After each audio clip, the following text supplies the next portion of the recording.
Olá, estudantes! Hoje nós vamos estudar a atividade 2 do material Trilhas de Aprendizagens, que trata do levante ou revolta dos malês. Essa atividade está presente na página 169 do livro Trilhas 2, certo? Os malês, a revolta dos malês, o levante dos malês, foi uma revolta de pessoas escravizadas de origem essencialmente muçulmana. Malê vem do nome Imalê, que significa muçulmano em Yorubá. Esse levante aconteceu na virada da noite do dia 24 para o dia 25 de janeiro, no ano de 1835. Ele é um dos levantes mais importantes de pessoas escravizadas na Bahia. Por quê? Porque ele foi organizado principalmente pelo fato de essas pessoas escravizadas saberem escrever, serem alfabetizadas.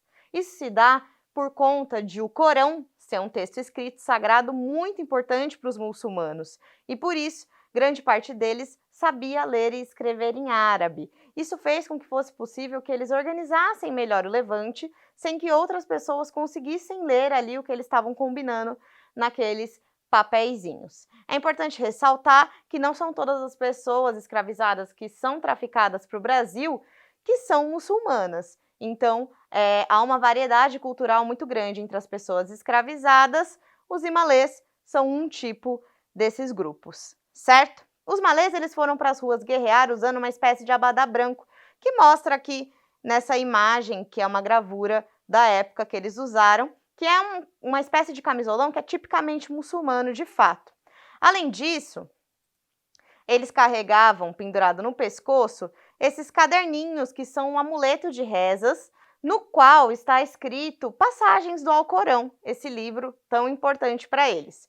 Essa imagem que vocês estão vendo é uma imagem real, existem vários no Brasil que sobreviveram aí até os dias atuais, só dá uma busca na internet que vocês vão conseguir ver, é muito interessante. A revolta foi punida com extrema crueldade, mesmo contra aquelas pessoas negras que não eram mais escravizadas, que eram libertas. Eles foram punidos com açoites, com exportação para a África, com morte, com prisão perpétua.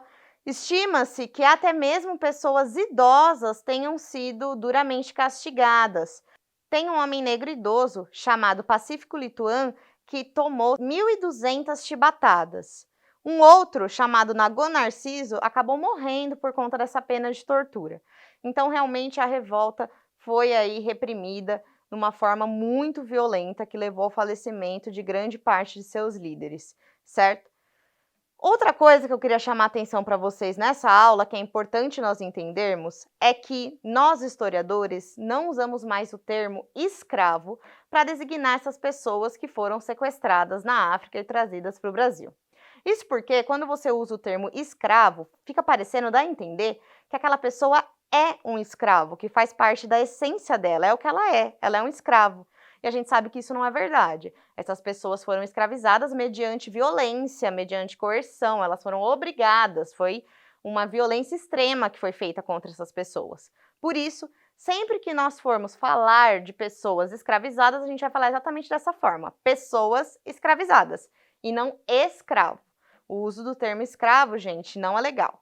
Entretanto, é muito legal nós sabermos que o levante dos malês, essas revoltas organizadas, não são as únicas formas de resistência que as pessoas escravizadas terão durante o período da escravidão no Brasil. De forma alguma, a escravidão foi pacífica, como as novelas mostram, pelo contrário, as pessoas negras se insurgiram várias vezes e das mais diversas formas. Algumas delas são a quebra dos instrumentos de trabalho, porque imaginem que você trabalha no engenho de cana e tem lá um moedor de cana. É muito difícil nessa época, não tem muitas pessoas que consertam esse moedor e a própria máquina é algo raro.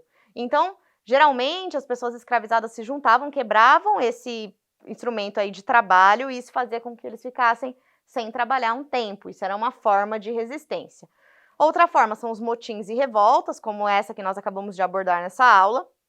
Fingir doenças, as fugas para os quilombos, que eram essas comunidades onde as pessoas escravizadas acabavam ali fugindo e se escondendo, formando essas comunidades, que algumas sobrevivem até hoje.